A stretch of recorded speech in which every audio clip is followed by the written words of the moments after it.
बुंनांगोन आङो बेलेगनिफ्राय एसे बेलेगै खामानि मावनो सेस्था खालामगासिनो दङ। बिनिनो स्पेसियेलि ना फिनायनि खेथ्रआव नोंथांमोनखौ आङो बुंनो हायो। थांनाय समाव आङो गोबां गारि जायफोरखौ माने जोङो फिस भेन केरिं होननानै बुंदों, सारि चकिया गारिबो जोङो दिनैहालागै जोङो रायजोफोरनो राननो हादों। आरो थांनाय बोसोराव आङो 200 माने मटर साइकेल बाइक आङो माने फिस माने केरिं खालामनो थाखाय माने आइस बक्स लोगोसे होनानै आं बेखौबो होनो हादों। आरो बे बारावबो फिसारि डिपार्टमेन्टनि थाखाय गोदान मोनसे पद्धतिजों ना फेदेरनाय बाय'फ्लक होननानै बुङो। बेखौ साइन्टिफिक टेकनिकजों दिनैनि दिनाव बिराद माने सरसायाव फैदों। बाहेरा हादोरावबो बे खामानिया बिराद सोलिगासिनो दङ।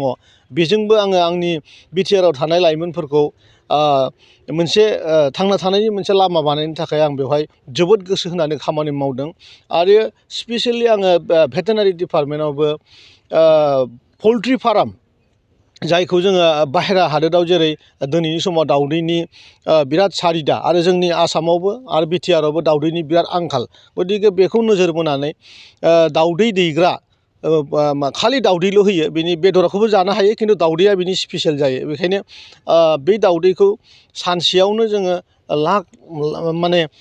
लाख दाउदै बहननायनि मिजिं लानानै जोङो पौल्ट्री फार्म, जों बे बाराव 3,000 बेनिफिसारिफोरनो जोङो नैबे उइथिन दा डिसेम्बर जों होनो थांगासिनो दङ।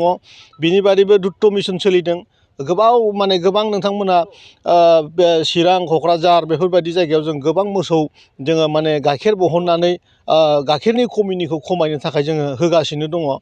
मुथुथे मोनसे गोदान सानखांथिजों आगोलनि बायदि थासारिखौ दोनथ'नानै माबा मोनसे गोदान खालामलांथारनो हायो नामा, बेखौ मिजिं लानानै आं जोबोद गोसो गुदुङै आं बे हाबाफारिफोरखौ मावगासिनो दङ।